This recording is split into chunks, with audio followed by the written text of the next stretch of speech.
if you're happy using it yourself and you design it for yourself, and Rick Rubin says this, who's the producer for like all those famous bands, and he's like, if you make a product or you make something creatively that you're happy with, that you want to use, then that's the main thing. That's what you've got to kind of focus on, and the success will come from that. But if you focus on the success, it's never gonna work. And that's the great thing with the boys. They don't release anything unless they want to use it. You know, to test foils and design foils with my brother is a dream job. We've always designed stuff a little bit separate, but at the same time, we've always had similar ideas. Yeah, it was. It really felt like a team effort. You know, I remember, you know, the testing we had.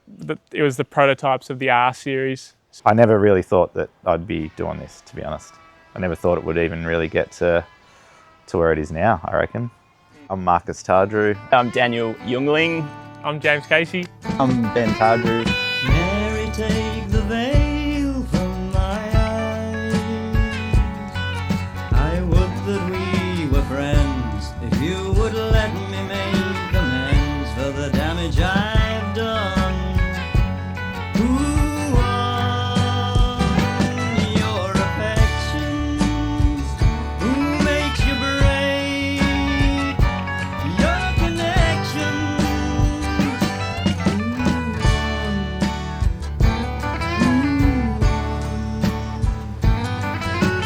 Mary, I don't know the truth from lies. So-called friends have said too much, disturbing rumors reach and touch and turn my head. We bled out all emotion when we broke like shore and ocean.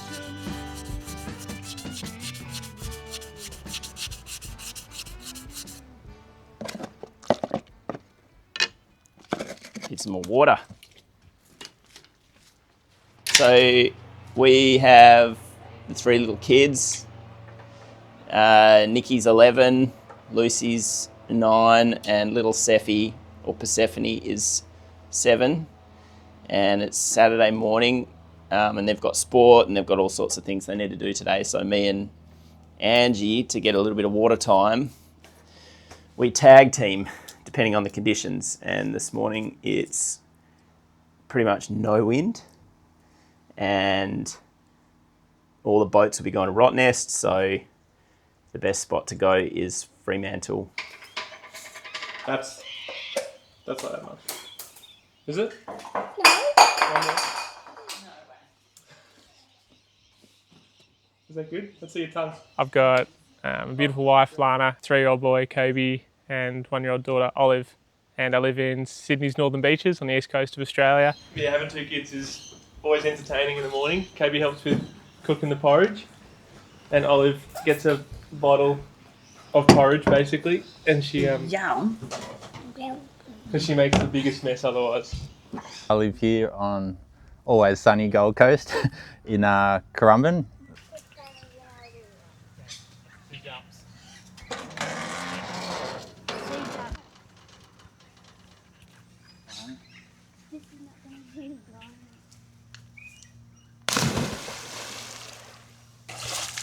Okay. Biggest one ever.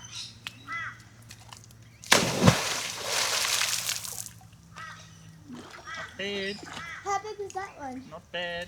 How big? Size of 10. Pardon? Size of that. Yeah, I'm from the Gold Coast. Live here with my partner Lisa, who's very supportive of this whole foiling thing, and yeah. Oh, and Willow. Can't forget, we live with Willow.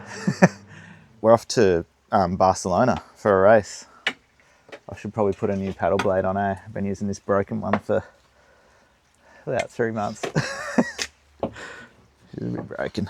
But yeah, we'll probably take obviously a downwind board for the race, and then we're traveling around, like doing little 2-day strike missions to like UK, France, and to see a bunch of our dealers over there. Go and hang out with them and foil with them. Should be fun.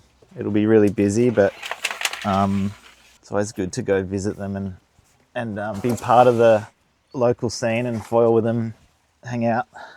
So you've just bought a code paddle and you want to know what height to put it at, but also how to put it together. I'd work with Josh, who's our marketing guy, and deliver a lot of videos sort of to camera.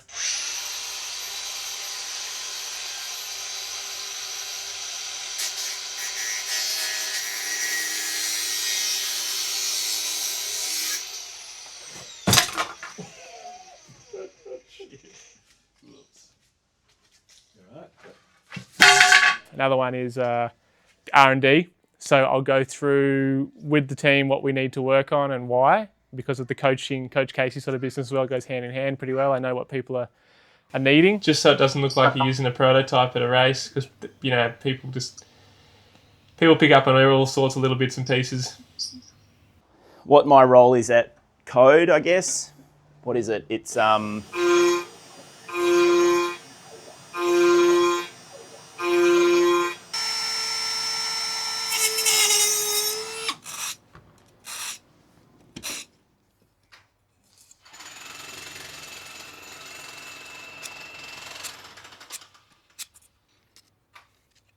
I'm in charge of CAD and getting the files and everything ready for manufacture, and I understand the manufacturing process, and I've done design and manufacturing for my whole professional life. All right, so now I'm going to dry that, and then I put some spray on it, and then I sand them with a higher number grit. So, I'll take that up to like a 1200, and then I'll give it a little bit of a polish, and then I'll bolt it on and we get to go use it. Yeah, like it's good coming here and playing with foam and resin. Get away from all the emails. Dealing with all the humans out there. Which is still pretty lucky because most of the emails are people frothing. But yeah, like getting the rails smooth.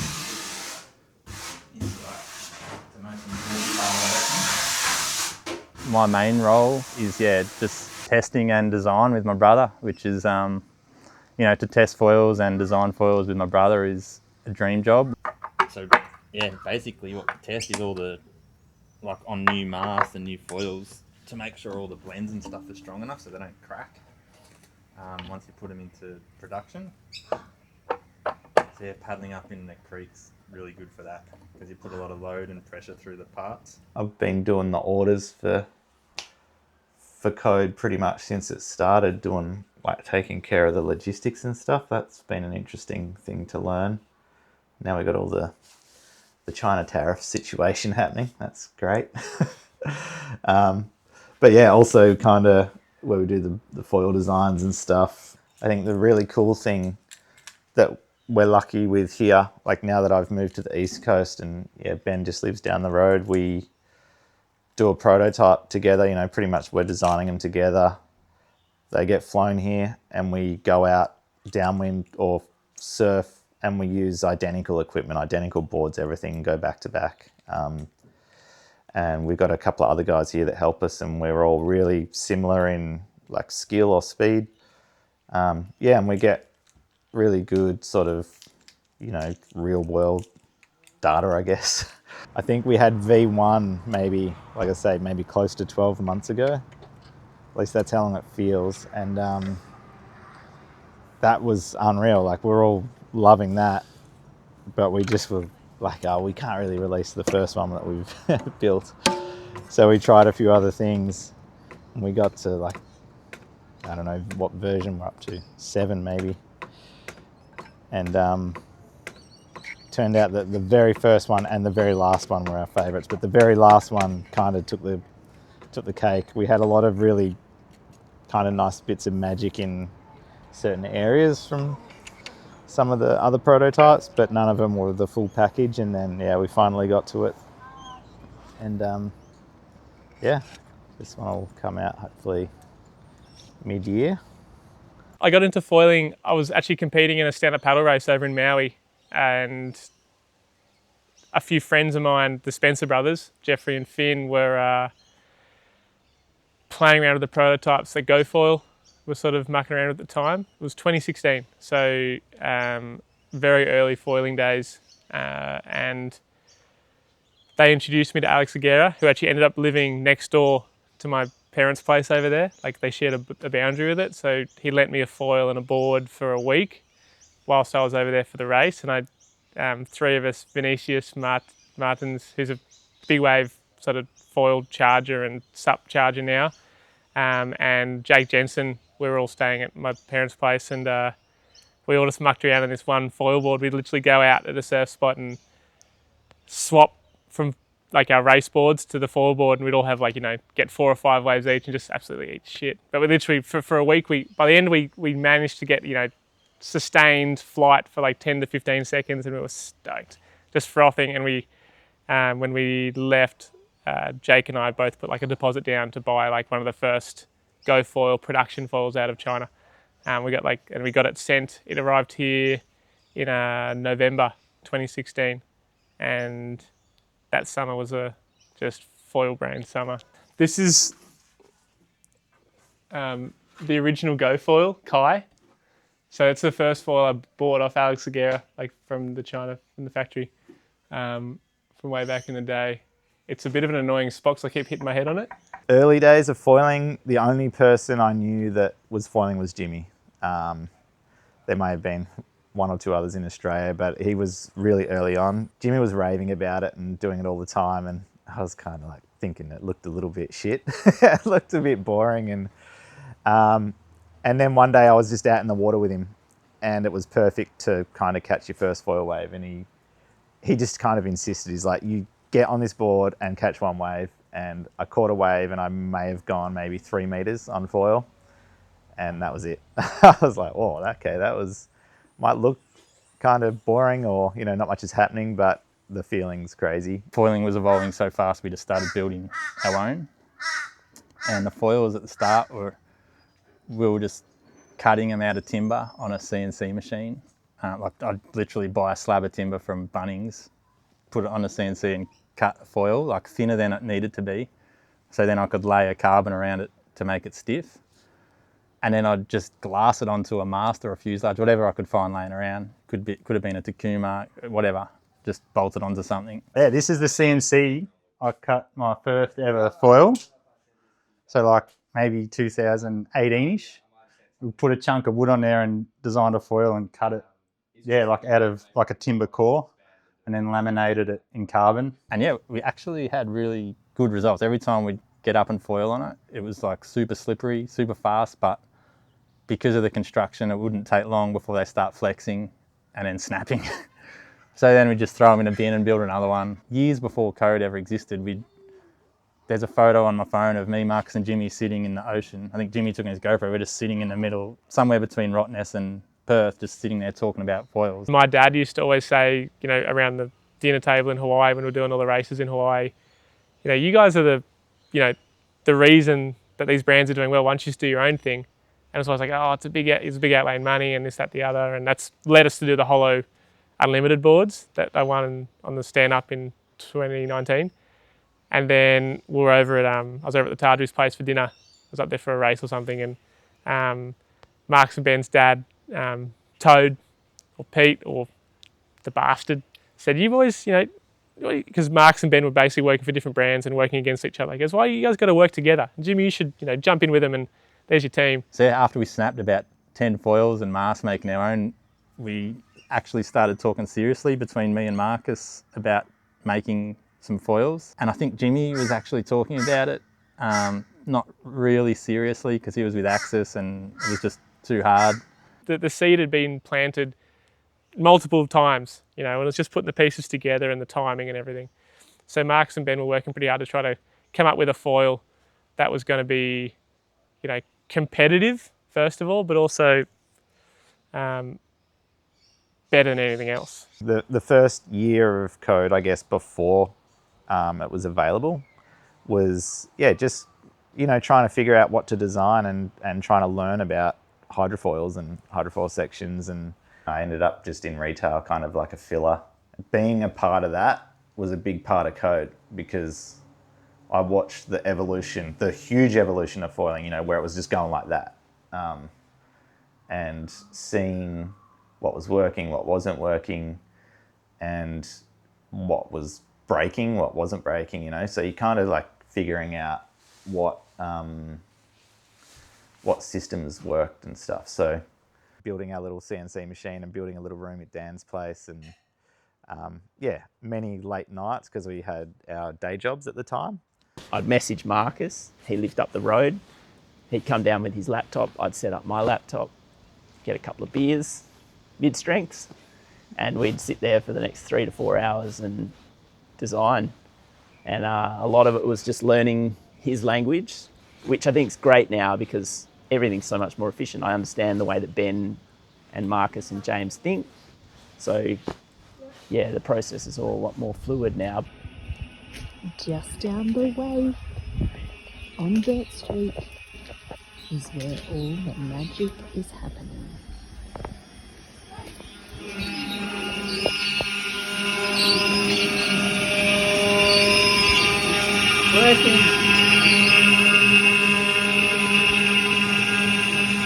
That was our first cut on the CNC machine. The first few, I didn't know I had these. So, tailing looks massive now. Yeah, we did a couple of MDF ones because we were trying to figure out how to use the CNC. Didn't have a clue. Should take them to the warehouse. Hey, lucky you've come down to film this, finding all the gold. Marcus was always in the garage to the point that one time our daughter said something like, "What's Marcus doing?" Like she thought he lived down there or something. Yeah. Like she saw him at his house and was why isn't Marcus in the garage? Yeah, because he obviously lived up the road. So, and we used to go over there. We used to take the kids for dinner, and Lisa and Marcus would come over to our house for dinner. And they knew our kids really well. Well, they still do. Like, you know, they became, and yeah, it was funny because I remember sitting Who said it? Stephanie. It might have been Steffi or Lucy. I can't remember, but I remember sitting because you'd have the stairs from the backyard go down to the garage, and me and Marcus would be sitting in the terminals, and it was just normal for the kids just to come down and stand there and like, "What are you doing?" "Hi, Marcus." "Hi, Steffi." "Hi, Lucy." That kind of relationship. Forgot about that. Yeah. It was cool. Dan sort of offered to help, like blend the fuse and make the joins and stuff like that. And before long, I think we were on the phone with Dan, and he just sort of said, "Look, if you want, you know, I'd love to buy in and like have a crack at it." And so we were like, "Yeah, well, we got no money. We all like we were all putting every dollar we make." It was a tricky time for me because I just live here with my groms, so to sort of sacrifice a little bit here and put it all into code was a little bit scary. Yeah, I think me and Ben may have put in kind of just everything we had at the time, but I didn't really have heaps to lose, so it wasn't really a big risk for me. It was kind of cool in that way. Like I was like, yeah, let's do it. I don't have kids either, you know, so for me, it's kind of like you got to take your hat off to the other guys that have more responsibility and stuff. For me, it was kind of easy. It's like, if I lose this money, it doesn't really matter. I only got to feed myself. Me and Angie took a big chunk of money out of our home loan offset and threw it into the pot, and away we went. You know, had a punt on yourself, which is better than throwing it on the share market, I guess. Like if you believe in yourself, then go for it, you know. But it's hard work, man. Like, the cool thing was the wins, right? So you'd get we'd do the file, and then we set the tool paths in the machine, and then a couple of days later we'd have a tail, and then we could go down and we could test it. And then that iterative process happened, and then I was like, this is magic. Like when you put a tail on, it improves the setup, like a foil setup. You know that you're onto something good, and then, yeah, you do the next little design piece, and then the next design piece, and the next design piece, and then all of a sudden you put it all together, and you've got this thing that everyone seems to really love and enjoy. Learning about how hydrofoils work and the whole world of that is crazy good. And it was exciting when they were getting them like little prototypes, and then they'd go and test them. And Yeah. I mean, really, Dan's like the glue of code. He does all the blends, joins all the parts together. So yeah, I mean, once Dan was on board, things happen a lot faster, and all the sort of stuff that like me and Marcus were never into, like even like bags and stuff. He'll do like a nice file and send it to the factory to make, whereas we'd just hand draw it or something. So yeah, he's the blends and obviously the construction and all that sort of stuff. A lot of the time in producing the products is in that. Yeah, just finally this kit rocked up from our manufacturer, and it was crazy because you kind of, I don't know, you just don't know what it's going to look like in real life until you get it and hold it. And we bolted it together, and it bolted together, and we're like, okay, that's good. It all goes together. And then, yeah, we went out that arvo. It was just happened to be kind of perfect winging conditions, which it quite often is in WA. And yeah, we come in and kind of like, I think it's good, you know. But you're always kind of question it, I guess. You're like, you know, I like it. Is it going to be good for the world? And yeah, it turned out that foil, the very first one we made, is still probably one of our highest selling foils. I remember going, yeah, this is good. And Marcus was ripping.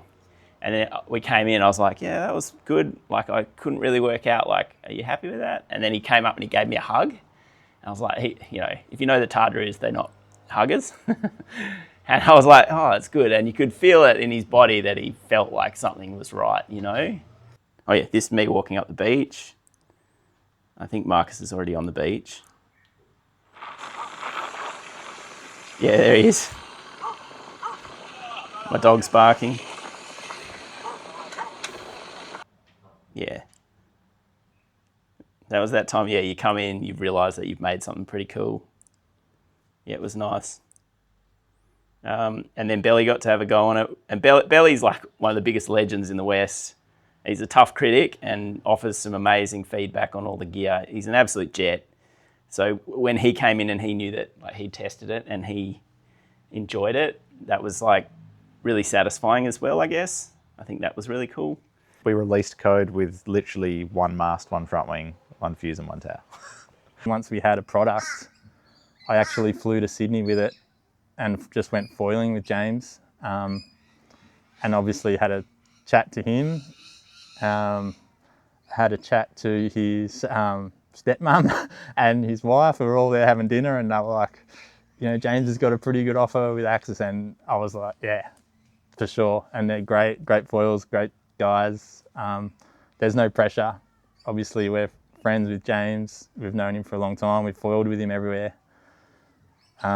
You know, we wanted him to be part of code, and once he sort of felt it under his feet, he was a little bit more convinced, and then it was just a matter of convincing his family, I think, that it's going to be, instead of making money, he's going to be putting money to a brand, which, you know, to me, there was, being there at dinner, I felt a lot of pressure, and in the back of my head, I'm like, maybe this is not a good idea for James. But yeah, hopefully, you know, I think everyone's pretty happy. We're still here, so far it's worked out all right. So I had the hard phone call with Adrian. He was really, when I told him that I was starting a foil brand with Marcus and Ben, he was actually very supportive, to his credit. And he was like, you know what?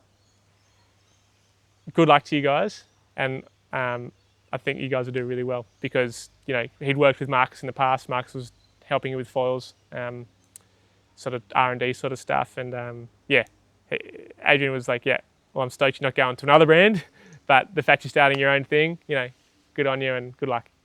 Yeah, the 850 was a pretty quick success. Yeah, the first time I stood on it was actually on a downwind, which seems weird now because it's not really the main go-to downwind foil, but I think it was like 12 knots, and I was like, oh, it's a bit light, not much bounce, but I'll take it out. And I think I've actually got a video of it, one of the only videos of, yeah, just paddle up and did like a 30k downwind on it, and it was like, whoa, it's pretty sweet. So yeah, there was definitely magic straight away, especially once we had all our connections done.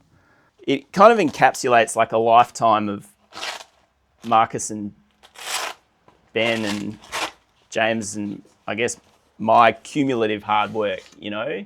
Like we all come from different backgrounds. We all put our knowledge base into this foil, and then, you know, this is the product that comes out, and it's like, it's magical, man. The feel of the foil was everything you imagine when you think, like, for me, I'm obsessed with having everything super stiff from the board through to the base plate of the mast, through to the connection. And it was the first time I actually felt that in a foil. Yeah, I've used all the foils previously, and it was just all the things that I loved from other foils put together was it was a real magic feeling for me. And I remember I was like, yeah, I got into the beach. I actually think I might have called them while I was foiling. Like I just pulled my phone, like, oh man, I just paddled up to 850. It's like 12 knots and it swells, and I'm like ripping. Like it feels like I'm ripping. So yeah, it was that was probably, yeah, the main moment. This is the first foil on the 850 as a complete setup.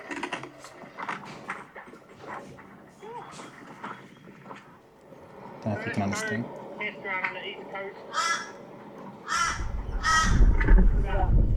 Headlock. See how it goes. Continue to Hastings. Alright. Paddle up went a lot easier than expected. About 3 strokes. Now, there's my first K downwind. My new baby. Pretty light winds, but not having a pump much. Try a couple of turns.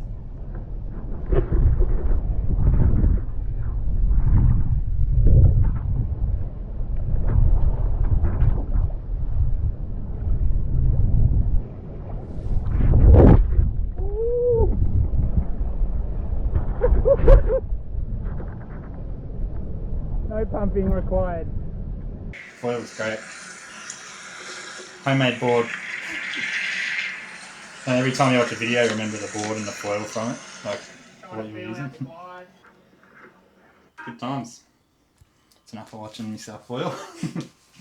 Probably really big moment for us was we had 2 weeks, back-to-back weekends where I think we were in Hood River doing the Hood River race, me and my brother. And I managed to get 3rd on the 860 that's just as we released it. Super close race. Him and his brother were the first ones to sup foil here. And the week after, which was much better, Jimmy won M2O. So for us, that was, you know, as a team, and we're not all about downwinding and racing, but just like we were so proud of Jimmy. Well, I was stoked, and you know, he works pretty hard at it, and he had a fresh kid, so I felt like we all kind of were there with him. This is actually my 2019 Molokai foil. There's a little bit of history in here. Everything else we lose. I've managed to hang on to this. I think it came about 10th, but there was only 20 in it then. And it was kind of like a tacked on event. They kind of made a class. It wasn't taken very seriously. There's no age groups or anything then. And I think my boss at the time realised that I think I was the first Aussie to do that race, which was cool. There was another Aussie who was trying to do it that year and he didn't finish. You got to remember, this is early days. Like, people are still figuring out how to downwind. We were using like 5'10" boards instead of 8 foot. Yeah, it was cool. It was cool to be a part of, and you'd be there for weeks before, and everyone's like foil was evolving so quickly. It was my first year doing Molokai to Oahu on a foil, and I'd done it 6 or 7 times on a stand-up paddleboard, and I actually won it in 2019. And that year was a pretty emotional year because my dad had brain cancer, and I paddled for him, and I won it for him, and then he passed away a couple months later. So that was special to me because a lot of emotion went into that. Fast forward to 2023, I just joined Code Foils and remember doing a run on the North Shore of Maui, testing the 770 to the 860. And this is probably 5 days before Molokai to Oahu. So I'd never used the 860 before. And I was like, I want to try it out. And I remember chatting to Ben and Marcus, and Ben especially was like, dude, just use the 860. You're not losing much top end, and you're gaining so much in the flat and the headwind. And you had Marcus and Ben are the designers, so it's like Ben's always encouraged me to use bigger foils because he goes, you're not losing much, you can still push them hard. And I did a test run, and I 2 runs finishing at Hookeeper, just short runs, and my speeds were almost identical on the 770 and the 860. So I was stoked. I remember coming in on the 860 the second run thinking, man, this foil's epic. You know, I'm probably going to use this for the race. I came in at Hookeeper and it's really shallow there. In the low tide, there's a bit of reef. And I remember hitting the foil on the reef, scratching it up. And I'm like, no. I just decided in my head that I wanted to use the 860 for the race in like 4 days' time, 5 days' time. And I just scratched it up. I'm thinking, no. I remember calling Ben up and being like, what do I get? How do I fix this? What's the best way to fix it? And I went down to the hardware store and got some spray putty and fixed it up as best I could. Yeah. So it's like the signature. So I hit the reef here and here, and you can see like the blue paint. That's like a spray putty sort of feel. So you can still feel it. Ben said I didn't do that good a job, but obviously didn't make too big a difference. But yeah, it's had a bit of love, this one. Wingtip's a bit damaged, but served me well, that one. But yeah, to me it was like, it was an all or nothing play, and it paid off, big time. Maui to Molokai is it's a drag race, win line to win line more or less. Molokai to Oahu was always an ocean race, and basically starting in flatter water, ocean in the middle of the channel is wild. And then as you get close to Oahu, it gets more and more crazy. And you get to China Wall and you've actually got to go around the corner, and what was a strong tailwind becomes a headwind. And if you're lucky, there might be a few swells that are rolling in to help you out, but realistically it's a headwind. Yeah, it was, it really felt like a team effort. 2023, James Casey won the Molokai on this thing, and everything went crazy. Like, code just took off, and I thought that was the most amazing thing that's probably ever happened in my professional life. We were all we were just sitting on the couch going, I don't know, like, is this going to happen? And when he crossed the line, Marcus, like, I've never seen Marcus that emotional, if anyone knows Marcus. He does not get emotional about anything, but he actually had tears in his eyes. I don't know whether it's because Jimmy won or because this thing that they had created was a part of it, and it had, at that time, foiling was still small, but it was one of the biggest, well, it was the biggest until probably last year, numbers that had entered the race. I was, it's funny, I was actually getting my kids ready for school and I had my phone on, just watching the tracker. Yeah, and like I dropped the kids off and they were still like, they were paddling like that. It was like when Jimmy came off foil. I'm like, oh, shit. Like, all right, love you guys, see ya. And then I actually went to glass aboard, and I was pretty much just at the factory waiting to glass aboard, just with the phone on, sitting on a board, just watching.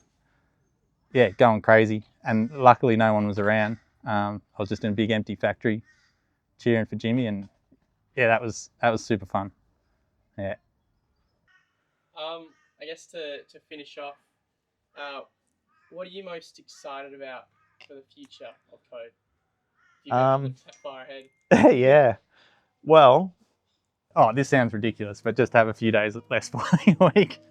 Maybe go surfing and stuff. But at saying that, there's new products that we'll have to test anyway. So I'm super lucky and grateful that I have that as a problem. I never really thought that I'd be doing this, to be honest. I never thought it would even really get to where it is now, I reckon. I don't know, to me, it's 4 guys building stuff that they want to use. So it's never felt like work.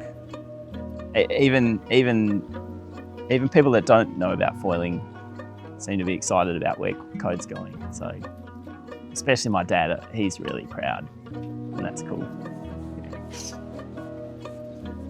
Marcus has built me a board that I won M2O in 2019, and then Marcus and Ben designed a foil that I won, you know, M2O in 2023 as well. So it's pretty cool. Yeah, they've definitely helped me a lot on those endeavours. Yeah. I owe them a beer. Couple. Yeah, it's kind of meant to be, I guess. It's weird like that. Probably the same thing I am since day one, and that's just making stuff we like using. Like you've seen us out last few days on our surf foil that's about to kind of go into production, and I just love using it. I want to go surf foiling on this thing that we made every day. And yeah, I don't know, that excites me, and just always, it just goes back to that thing of trying to make things better. It's kind of what excites at least me and Ben, I know, and Jimmy, obviously, as a high-end foiler and competitor, he wants to be on the best gear, so he wants that to happen as well. So we're all in it for the same reason, for one way or another, but it's just we just want to use the best foils possible, whether it's for fun or competition, and I don't know, for some weird reason, I know that having Tadra at the end of your name, that's kind of exciting just to do and to tinker with. I don't know what it is that does that.